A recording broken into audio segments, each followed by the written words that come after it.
Look, define the destination. Map the audience that would speak to it.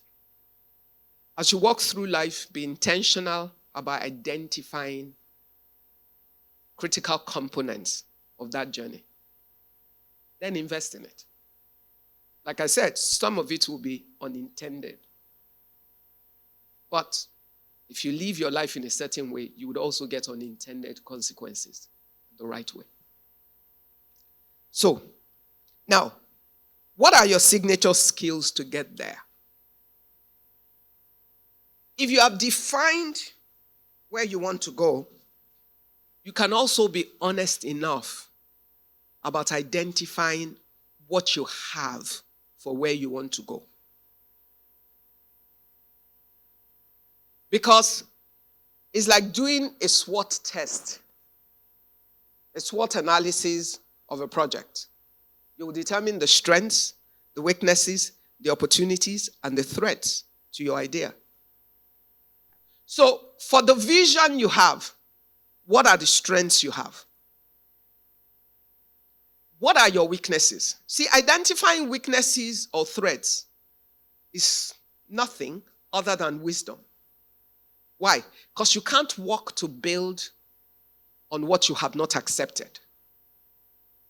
Me as a person, I've been an entrepreneur since my mid-20s. But guess what? I hate operations. I absolutely hate operations. So the first thing I do, in my early days, as a young entrepreneur, you had to do everything. But I'm always looking for an opportunity to find somebody else to take those off me. I find them boring. I find them overwhelming.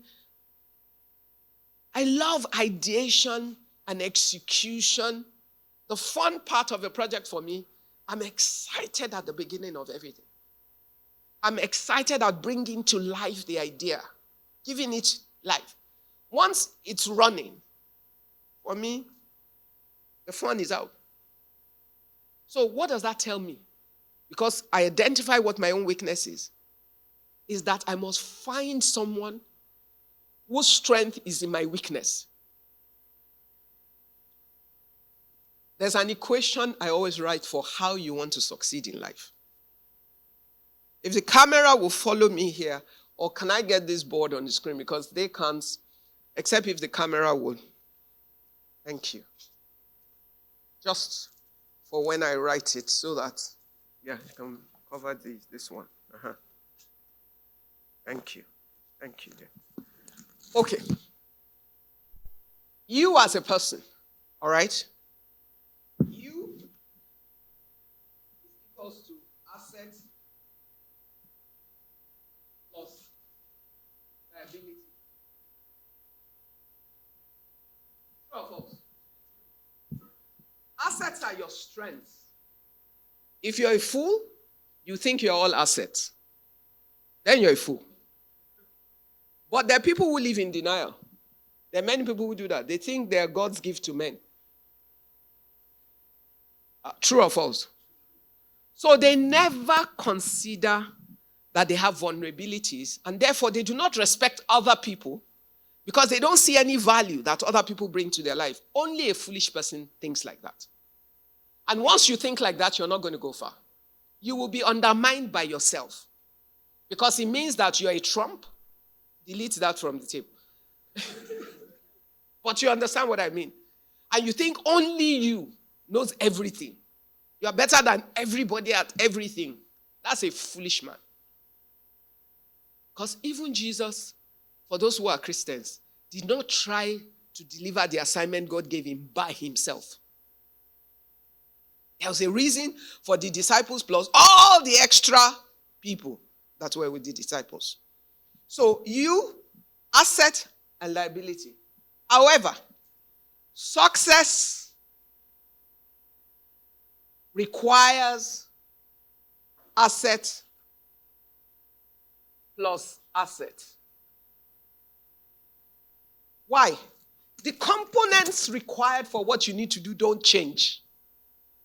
It is what you have that is limited. Understand that. The fact that I hate operations does not excuse me from the fact that my business cannot succeed without an efficient operational system. But I can't do it. See, this hub, the first thing I did was to go after someone that I knew could stand like me to engage with the level of the type of customers that we would require for a facility like this. To sit with multinationals, whatever kind of industry they're in, high-end customers that are the ones that can use the facility and all of that, and engage them as if they're talking to me. Knowing that me, I'm a wanderer. I'm here today, you don't know on which flight I'm tomorrow.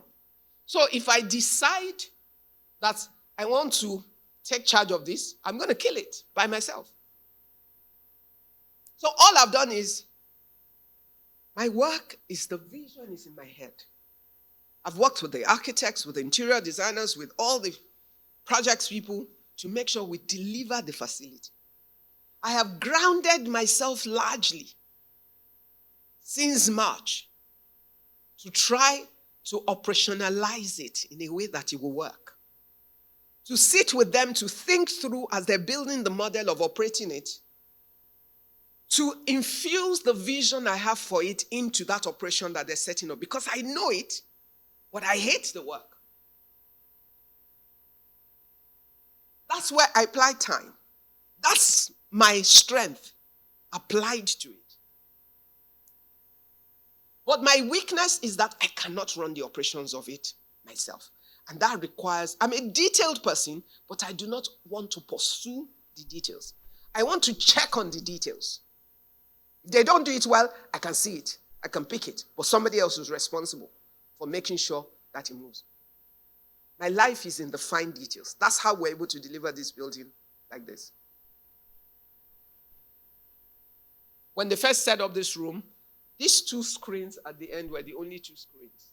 They left the middle, not as wide as this. The two screens were closer together. But I remember, every time I walked into this room, I felt, this thing is not complete. They said, oh, in that middle area, people will be able to put their brand. And I said, I don't want anybody punching my wall, destroying the soundproof material, which we spend a lot of money to import, and all the things. I kept going. One day I called the Triangle guy. I said, Ken, they come. I need a third screen. He said, no, man, you don't need it. We went back and forth. After I said to him, I'm the one paying. I need it. Put it. Order it. So he said, are you sure? I said, yes. He said to me, I think it was this week, he said, I disagreed with you for a long time. I said, I know. He said, but at the end, when everybody comes here now, the 11-meter LED screen is one of the things that fascinates them the most. Then I'm glad we did it. I said, I know. But I knew what I wanted enough to override the professional, to insist on it. Why? Because it's my responsibility to think strategically about the vision and execute that vision for somebody else to deliver it. Because I can't tie the wires together. And I can't manage the facility. And I've been on ground largely. I've dashed out and back a few times in between. But I've been sitting in to make sure that the systems are set up, they work. Because once we get to a system that is working without me, then I'm free. My job is done. I just want to see the bank balance. So, success is asset plus asset. Now, what do you have? Only one asset. Remember? This is you. This is your asset. How do you get this one? Guys, I'm not TV. You know TV is Asoro Magbesi. I like conversation. So the other asset comes from who? Other people.